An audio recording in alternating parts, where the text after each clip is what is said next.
Media మిత్రులు నమస్కారం. 4-5 రోజుల నుంచి మీడియాలో జోగి రమేష్ మాజీ మంత్రి మాట్లాడేది రాష్ట్ర ప్రజలందరూ చూస్తున్నారు. తెలుగుదేశం పార్టీ అధికారంలో ఉన్నప్పుడే, ఎన్డీఏ ప్రభుత్వం అధికారంలో ఉన్నప్పుడు విజయవాడలో వైన్ షాపుల్లో నకిలీ మద్యం తాగి 10 మంది చచ్చిపోయిన మాట వాస్తవం కాదా? బారుల్లో కూడా నకిలీ మద్యం సరఫరా అయిందా లేదా? అదే పరిస్థితి 1924 మధ్యలో ఎందుకు బయటపడలేదంటే వైసీపీ ప్రభుత్వం ఉంది కాబట్టి బయటపడలా. ఇప్పుడు 24 నుంచి మళ్ళీ ఎన్డీఏ కూటమి అధికారంలోకి వచ్చేపాటికి మళ్ళీ ఇవన్నీ బయటపడే పరిస్థితి. అలాగే మీరు గతంలో మంత్రి పదవుల కోసం జగన్మోహన్ రెడ్డి గారు మెప్పు పొందడం కోసం చంద్రబాబు గారి ఇంటి మీదకి దాడికి వెళ్తానని చెప్పడం, దాడికి వెళ్ళటం, సభ్య సమాజం తలదించుకునే పనులు చేసినా మీకు స్వామి కార్యం స్వకార్యంలాగా మీకు మంత్రి పదవి వచ్చింది చంద్రబాబు గారి ఇంటి మీద దాడి చేయటానికి వెళ్ళినప్పుడు. కానీ ఆ తర్వాత కాలంలో ఇప్పుడు ఇవాళ ప్రెస్ మీట్ పెట్టి మీరు మాట్లాడేది మాయల మరాఠీ కథలు ఎవరు చెప్పారు? చంద్రబాబు నాయుడు గారికి, లోకేష్ గారికి ఫోన్ ఇస్తానంటున్నావు. నువ్వు చంద్రబాబు నాయుడు గారు అని మాట్లాడితే ఒక రకంగా ఉంటుంది, కానీ నువ్వు మాట్లాడేది చంద్రబాబు నాయుడు ఎంత దిగజారిపోయావురా అని నువ్వు అనవచ్చా? నువ్వు మనిషివేనా? ఫస్ట్ మనం మనుషులు, తర్వాత రాజకీయాలు, పార్టీలు ఇవన్నీ. సభ్య సమాజం తలదించుకునే భాష మాట్లాడటం, జుగుప్సాకరంగా మాట్లాడటం, 15 ఏళ్ళు ముఖ్యమంత్రి, దాదాపు నీ తండ్రి వయసు ఉన్న ఆయన్ని 75 సంవత్సరాల వయసున్న చంద్రబాబు నాయుడు గారిని అట్లా మాట్లాడటం సహేతుకమా? నువ్వు అసలు అన్నం తింటున్నావా, గడ్డి తింటున్నావు అనేది మీరు ఆత్మలోకం చేసుకోవాల్సిన అవసరం ఎంతైనా ఉంది. ఆ పైపచ్చి నీకు నువ్వే మంచి వ్యక్తిగా చెప్పుకుంటున్నావు. తప్పు చేయకుండా గతంలో కూడా గ్రామాల్లో ఎవరైనా తప్పు చేస్తే ఏ కులం వాళ్ళైనా, అది ఏ కులమైనా, ఏ మతమైనా, వాళ్ళు కుల బహిష్కరణ చేసిన మాట వాస్తవం కాదు ఈ సమాజంలో, మన రాష్ట్రంలో. కానీ ఇవాళ పరిస్థితి ఏ రకంగా దిగజారిపోయిందంటే, నేను పలానా కులం కాబట్టి నన్ను దాడి చేస్తున్నారనే స్థితికి రాజకీయాలు దిగజారిపోవడం బాధాకరం.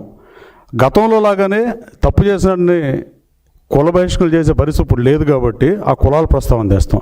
మీరు కులం గురించి, మీ కులానికి నాయకుడిని చెప్పుకుంటాం, గౌడ కులానికి మీరు ఒక్కళ్ళే ఉన్నారని చెప్పుకుంటాం చాలా హాస్యాస్పదం.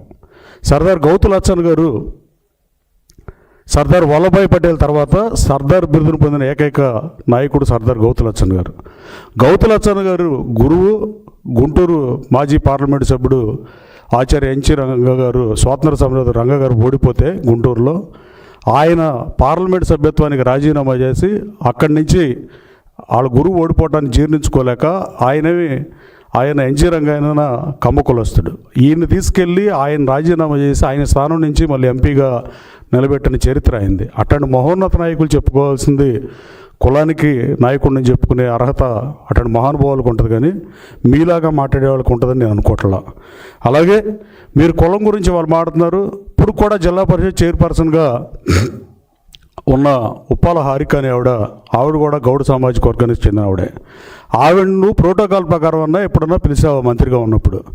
నేను ఓపెనింగ్లకి, శంకుస్థాపనలకి, గవర్నమెంట్ ప్రోటోకాల్ అఫీషియల్ ప్రోగ్రామ్స్కి వచ్చినప్పుడు కూడా నువ్వు కనీసం వాళ్ళు రానియలేదు మాట వాస్తవం కాదా? మీ ఇద్దరు ఒకే పార్టీలో ఉన్నా కూడా ఇది కాదనలేని నిజం. కావాలైతే పెడన శాసనసభ్యుడు సౌమ్యుడు సోదరుడు ఇక్కడే ఉన్నాడు, ఈయన చెప్తాడు తర్వాత నీ గురించి. అలాగే పెడన నియోజకవర్గ ప్రజలు నేను 2009లో ఆదరించి గెలిపిస్తే 2014 ఎన్నికల కల్లా అక్కడి నుంచి వచ్చేసావు. మళ్ళీ అక్కడి నుంచి పారిపోయి ఇంకో కాన్స్టిట్యున్సీలో పోటీ చేసినా మళ్ళీ 19లో నువ్వు వెళ్తే నిన్ను గెలిపించి మంత్రిని చేశారు. అయినా మళ్ళీ వాళ్ళకి వెన్నుపోటు పొడిచి పెడను వదిలేసి వచ్చి మళ్ళీ పెనమలూరులో పోటీ చేసిన పరిస్థితి. అంటే అక్కడ పెడన్లో నుంచి ఎందుకు వచ్చాడో సోదరుడు చెప్పాల్సిన అవసరం ఉంది. పవర్లో ఉన్నప్పుడు చంద్రబాబు నాయుడు గారి ఇంటి మీదకి వెళ్తాం, నేను మగాడిని అని చెప్పడం పెద్ద మ్యాటర్ అని నేను భావించట్లా. పవర్లో ఉన్నప్పుడు మగాళ్ళు అయినా, లేడీస్ అయినా, ట్రాన్స్జెండర్ అయినా ఎవరైనా వెళ్తారు. పవర్ లేనప్పుడు వెళ్తే నేను మగాడిని అని చెప్పొచ్చు నువ్వు. ఆ రోజు చంద్రబాబు నాయుడు గారి ఇంటి మీద దాడి చేస్తానికి వెళ్ళి నువ్వు ఇవాళ నీకు ఆ ధైర్యం దమ్ము ఉంటే ఇప్పుడు చంద్రబాబు గారి ఇంటి గేటు తాకు, అప్పుడు తెలుస్తుంది నీకు. అలాగే ఎన్నికల సమయంలో కొందరు వైఎస్ఆర్సీపీ నాయకులు కూడా చాలామంది చంద్రబాబు నాయుడు గారు నా మీద పోటీ చేయండి, లోకేష్ బాబు నా మీద పోటీ చేయి, పవన్ కళ్యాణ్ గారు నా మీద పోటీ చేయని మాట్లాడారు. ఇవాళ అట్లా మాట్లాడినాడు ఎవడో కనపట్ల.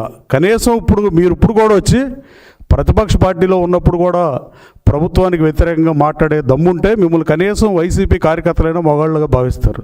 కానీ మీరు పవర్ ఉన్నప్పుడు ఒక రకంగా, పవర్ లేనప్పుడు ఒక రకంగా, పవర్ ఉన్నప్పుడేమో పిచ్చివాగుడు వాగి, పవర్ లేనప్పుడు కార్యకర్తలను గాలికి వదిలేసి వెళ్ళిపోయారని మీ పార్టీ కార్యకర్తలు చర్చించుకునే పరిస్థితి. అలాగే ఈ జిల్లా పరిషత్ చైర్మన్ విషయం ఎలా ఉంటే ఓ సామెత ఉంటుంది తెలుగులో, జోగి జోగి రాసుకుంటే బూడిద రాలిద్ది అని. అసలు జోగి రమేష్తో ఏమి ఆడకుండా కూడా బూడిద రాలుతున్నాడు ఆయన. ఇంతకన్నా దౌర్భాగ్యకర రాజకీయాలు. కృష్ణా జిల్లా మహోన్నత చరిత్ర కలిగిన జిల్లా, రాష్ట్ర రాజకీయాలు శాసించిన జిల్లా.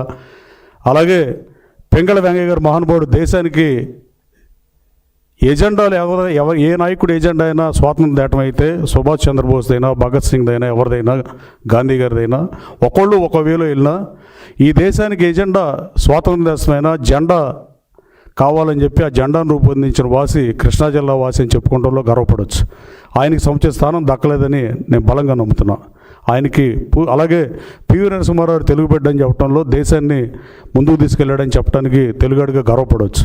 అలాగే భోగరాజు పట్టాభి సీతారామయ్య గారు, లేకపోతే ఐదవర కాళేశ్వరరావు గారు, తొలి శాసనసభ స్పీకరు, వీళ్ళు మహానుభావులు కృష్ణా జిల్లా నుంచి వచ్చారు. కాకాని వెంకటరత్నం గారు, వీళ్ళు బ్యాంకులు స్థాపించారు ప్రజల కోసం, రైతుల కోసం, అలాగే డైరీలు స్థాపించారని. కానీ విశ్వనాథ్ సత్యనారాయణ గారి గురించో ఇట్లా కృష్ణా జిల్లా మహోన్నత చరిత్ర కలిగిన జిల్లాలో ఎన్టీ రామారావు గారు రాజకీయ పార్టీ పెట్టి జిల్లా నుంచి నిమ్మకూరులో పుట్టిన ఆయన బడుగు 15 వర్గాలకు రాజ్యాధికారం కట్టబెడితే నీలాంటి వాళ్ళు కృష్ణా జిల్లా నుంచి నువ్వు ఇంకా కొంతమంది మాజీ మంత్రులు ఆ రోజు ఎవరైతే బూతులు తిడితే మంత్రి పదవులతో బూతులు తిట్టారో, తెలుగు భాషని అగౌరవపరిచారో, ఇడియట్స్ అని జనం అనుకున్నారో, మీరందరూ ఇదే జిల్లాకి చెప్పడం కృష్ణా జిల్లాకి తలవంపులు తేటం కాదని నేను సూటిగా ప్రశ్నిస్తున్నా. దయచేసి నీ భాష మీద ఇప్పటికైనా కంట్రోల్ తెచ్చుకోవాల్సిందిగా కోరుతూ, చంద్రబాబు నాయుడు గారిని మాట్లాడేటప్పుడు ముందు వెనక చూసుకుని మాట్లాడు. సీట్లు రాని వాళ్ళందరూ ఆ రోజు మంత్రులు వస్తున్నాయి అని మాట్లాడారు. ఇవాళ సీట్లు రాని వాళ్ళందరూ గుడివాడ అమర్నాథ్ గారు సీట్ ఇంతవరకు గ్యారంటీ లేదు, ఏ సీట్ ఇస్తారు. అట్లాగే జోగి రమేష్ అని ఆయనకి ఏ సీట్ ఇస్తారో గ్యారంటీ లేదు. ఇట్లా సీట్లు గ్యారంటీ లేని వాళ్ళందరూ ఆ రోజున చంద్రబాబు నాయుడు గారు 23 సీట్లు వచ్చినాయని మీరు మాట్లాడినప్పుడు చంద్రబాబు గారు ప్రతిపక్ష హోదా తీసేద్దామని చెప్పి ఎమ్మెల్యేలను కొనుగోలు చేసినా మీకు జనం ప్రతిపక్ష హోదా ఇవ్వకపోయినా మీరు ప్రతిపక్ష హోదా కావాలని అడుగుతారు. అట్లాగే ఆ రోజు 24 మంది శాసనసభ్యులు ఓడిపోతే 19 మంది ఇన్ఛార్జీలని జగన్మోహన్ రెడ్డి తీసిన మాట వాస్తవం కాదు. అంటే 81% ఆఫ్ ఇన్ఛార్జీలను మీరు తీసేశారు ఓడిపోయారనే కారణంతో. అలాగే ఆయన తల్లిగారిని కూడా వైజాగ్లో ఓడిపోయిందని పక్కన పెట్టారేమో అని అనుమానం కలగాల్సిన పరిస్థితి.